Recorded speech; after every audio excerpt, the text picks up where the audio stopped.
bwa nyuma ya gavumenti kukwata omunyeshengyero w'Igara East Michael Mawanda Marango obwere kumuteekateekaho kuba omushomankuzi. Abatura bamwe omuri Bushenyi batandikire kusiiba hamwe n'okumushabira okugira ngu gavumenti emwikirize okwemererwa ahoza arikuruga aheeru.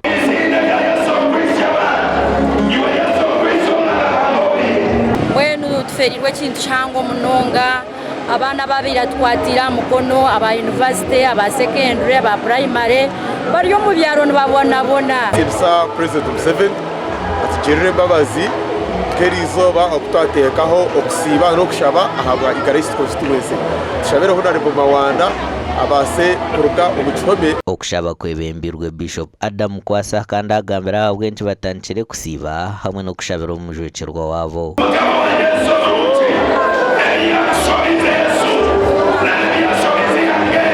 Nishaba Presidenti umukuru w'ekitiibwa kuba kwano tugirire embabazi omushaija ogwe Michael Mawanda base kumurekura aze biso emishango nobwo arabagiine abase kuhoza arye ebiso abaana bitu bariyo nibarebe naku erizooba twatebeekanisa okushaba n'okusiiba ahabw'okushabira MP wiitu Honorable Michael Mawanda ahabw'ebyo ebyakuriyo naarabamu ahabw'okubitwe tare kyakubaasa kumuheereza kureka ntumukwasa mukama. Omuganda makuru omunyeshengyero Kazuwa district ya Rwanda kandi commissioner w'ishengyero rya Uganda Prosa Kampurira Mbabazi arugireyo yayereka ngu n'amazima sente zirikwingana miliyoni 400 akazikwata biti yazireetera abatura omu Rwanda. Akampurira hamwe n'abandi ba commissioners hamwe n'owabire nayebembera orubaju orukabara gavumenti omwishengyero Mathias Mpuga bakahebwa akasiimo karikwingana biliyoni 1 na miliyoni 7.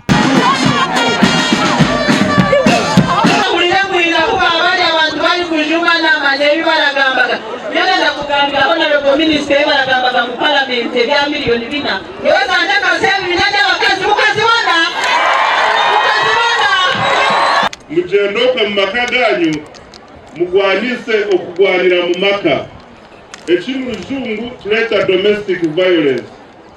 Kugaragana nkunda abarefuka muhinge kunshashuro no kutwara abana y'ishomero abana bagwege kugira ngo minisita wanyu tarashomere kutira minisita wa finance.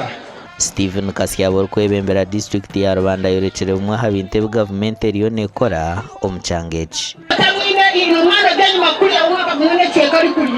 Babatusaba irwaniro aba UPDF batandikira irwaniro hala ruguru batandikira kuryombeka abayobozi musinge barenda kwombeka maternity ward hamwe na theater. Amakuru agagashakwa Sheikh Abdulatif na Job Namanya.